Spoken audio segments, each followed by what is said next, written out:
اگر آپ سے کوئی پوچھے کہ انقلاب کی آواز کیسی ہوتی ہے تو آپ کیا کہیں گے؟ جوتوں کی چاپ، نعرے، یا ایک ایسے رہنما کی خاموشی جو اپنے وطن لوٹتے ہی صرف ایک لفظ کہتے، ہچ؟ کچھ بھی نہیں، مگر اس ہچ میں کیا چھپا ہے؟ آئیے آج ہم اس پردے راز کو اٹھاتے ہیں، شروع کرتے ہیں۔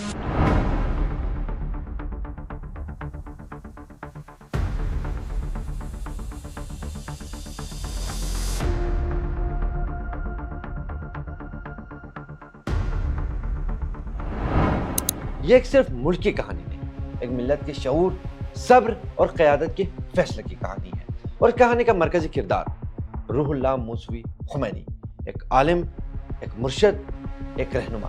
14 سالہ جلاوطنی کاٹنے کے بعد جب وہ ایران کی طرف عازم سفر تھے تو جہاز میں ایک صحافی نے سوال کیا کہ آپ کیسا محسوس کر رہے ہیں؟ تو جواب دیا، ہچ احساس ندارہ، یعنی کچھ بھی نہیں۔ یہ جواب سادہ سا تھا مگر معنی انتہائی گہرے، جیسے کوئی شخص اپنے نفس کو، اپنے جذبات کو، اپنی انا کو انقلاب کے در پر قربان کر دے۔ میں نہیں، صرف مقصد۔ 1902 میں ایران کے قصبے خمین میں ایک چھوٹا سا بچہ پیدا ہوا، لیکن کوئی نہیں جانتا تھا کہ آگے چل کر وہی بچہ پورے مشرق وسطیٰ کا نقشہ بدل دے گا۔ روح اللہ خمینی کی عمر محض 4 ماہ تھی جب ان کے والد کو قتل کر دیا گیا۔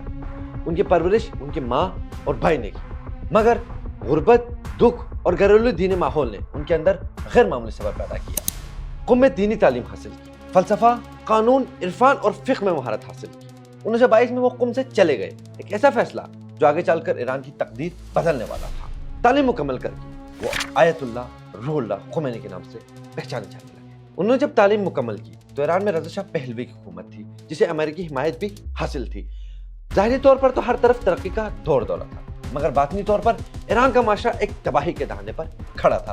خواتین کے حجاب پر پابندی، نائٹ کلبوں کا عام ہونا، مغربی لباس اور اقتدار کا سیلاب، علماء کے اثر کو کم کرنے کے لیے مساجد اور مدرسوں پر پابندیاں۔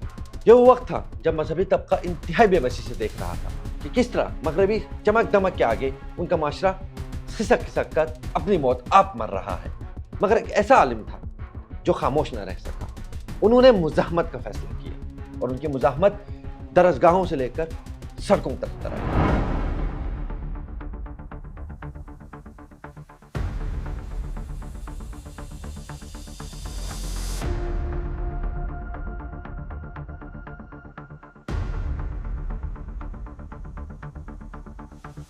جنوری 1963 محرم کی ایک رات تھی۔ قم کی گلیوں میں ہر طرف سناٹا تھا۔ اتنے میں دروازے پر دستک ہوئی اور آواز آئی کہ قم کی پولیس نے آیت اللہ خمینی کو گرفتار کر لیا ہے۔ محرم کی مقدس رات میں یہ قدم گویا بارود پر چنگاری ثابت۔ ایران بھر میں احتجاج بھڑک اٹھا۔ تہران اور شیراز میں درجنوں لوگ مارے گئے۔ شاہ کو لگ رہا تھا کہ وہ ایک عالم کو خاموش کرا رہا ہے، مگر دراصل وہ ایک نئے انقلاب کو جنم دے رہا تھا۔ 1964 میں انہیں جلاوطن کر دیا گیا، پہلے ترکی پھر عراق، لیکن جلاوطنی ان کی آواز نہ دبا سکی۔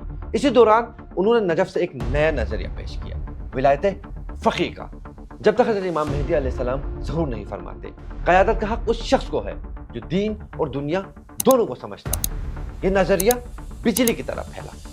کیسٹ، ٹیپس، خفیہ پیغامات، طلبہ کی محفلیں، سب خمینی کے خیالات سے گونجنے لگی۔ شاہ کی حکومت مضبوط تھی، مگر لوگوں کے دل بدلنے لگے۔ 1977 میں حضرت امام خمینی کے بڑے بیٹے مصطفیٰ کی پراسرار موت نے حالات کو بھڑکا دیا۔ حضرت امام خمینی نے اسے قتل قرار دیا اور الزام شاہ پر ڈال دیا۔ اگلے سال شاہ کے اخبار میں ان کے خلاف ایک گستاخانہ مضمون شائع ہوا، بس چنگاری شعلہ بن گئی۔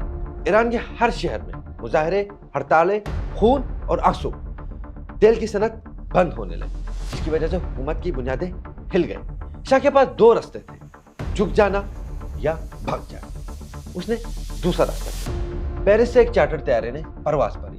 اس میں وہ شخص بیٹھا تھا جسے دنیا اب انقلاب ایران کا چہرہ کہتی ہے۔ 16 سال بعد وطن واپس اور استقبال کے لیے 50 لاکھ لوگ۔ جب صحافی نے سوال کیا کیسا محسوس ہو رہا ہے؟ ہچ احساس ندارہ، یعنی کچھ بھی نہیں۔ مگر یہ کچھ بھی نہیں دراصل بہت کچھ تھا۔ ایک رہنما اپنے آپ کو مٹا کر ایک ملت کو جنم دے رہا تھا۔ امام خمینی نے وطن پہنچ کر عبوری حکومت بنائی، اور اسی کے ساتھ ساتھ انتقامی کارروائیوں اور سزاؤں کا سلسلہ شروع ہو گیا۔ کچھ لوگوں نے کہا یہ انصاف ہے، اور کچھ لوگوں نے کہا ایک آمر دوسرے آمر سے بدلہ لے رہا ہے۔ گے، لیکن عوام کے لیے سب سے بڑا ایک نعرہ تھا، مرگ بر امریکہ، مرگ بر اسرائیل۔ ایران ایک نظریاتی دور میں داخل ہو چکا، خواتین کے لیے حجاب لازمی قرار دیا گیا، مغربی فیشن پر پابندی لگ گئی، نصاب میں مذہبی مضمون شامل کر دیا گیا، مخالف آواز دبا دی گئی، مگر عوام میں ایک نیا فخر اور ایک نیا جوش ابھرنے لگا کہ ایران اب کسی کے سامنے نہیں جھکے گا۔ 1980 میں عراق نے ایران پر حملہ کر دیا، 8 سال تک جاری رہنے والی جنگ میں لاکھوں لوگ مارے گئے، مگر ایران نہ جھکا نہ ہی ٹوٹا، پابندیاں، غربت اور تنہائی، مگر پھر بھی ایرانی عوام نے ایک ہی نعرہ لگایا، سر کٹ تو سکتا ہے لیکن جھک نہیں سکتا۔ 3 جون 1999 وہ تاریخ دن جب امام خمینی نے دنیا سے رخصت کیا۔ ان کے جنازوں میں کروڑوں لوگوں نے شرکت کی۔ ان کا جنازہ تاریخ کے سب سے بڑے جنازوں میں سے ایک تھا۔ بہشت زہرا میں وہ جب دفن ہوئے تو فضا میں ایک صدا گونج رہی تھی، یہ خاک دفن ہوئی مگر پیغام زندہ ہے۔ آج بھی ایران میں ایک آواز گونجتی ہے، ہچ یعنی کچھ بھی نہیں۔ شاید یہ کچھ بھی نہیں تھا، لیکن اسی کچھ بھی نہیں نے ایران کی تاریخ بدل دی۔ امام خمینی کا جسد خاکی مٹی تلے جا سویا، مگر ان کا ایک لفظ آج بھی زندہ ہے، ہچ۔ وہ ہچ جسے دنیا کو بتایا کہ قیادت تخت سے نہیں قربانی سے پیدا ہوتی ہے، وہ ہچ جس نے ایک ملت کو یاد دلایا جب انسان اپنی میں کو مٹا دے تو اس کے اندر خدا کی طاقت بولنے لگتی ہے۔ ایران نے اپنی تاریخ خود لکھی، اپنے زخم خود سہے، اپنے فیصلے خود کیے۔ ہزار اختلافات کے باوجود ایک بات طے ہو گئی، کچھ خواب بندوقوں سے نہیں ایمان سے جیتے جاتے ہیں۔ آج بھی دنیا بدل رہی ہے، نئے زمانے، نئی طاقتیں، نئے بادشاہ، مگر تاریخ کا سبق وہی ہے، حق ہمیشہ خاموشی سے اٹھتا ہے اور باطل ہمیشہ شور میں جاتا ہے۔ یہ تھی کہانی اس رہنما کی جس نے کچھ نہیں کہہ کر سب کچھ بدل دیا۔ کبھی کبھی خاموشی ہی سب سے بڑا اعلان ہوتی ہے۔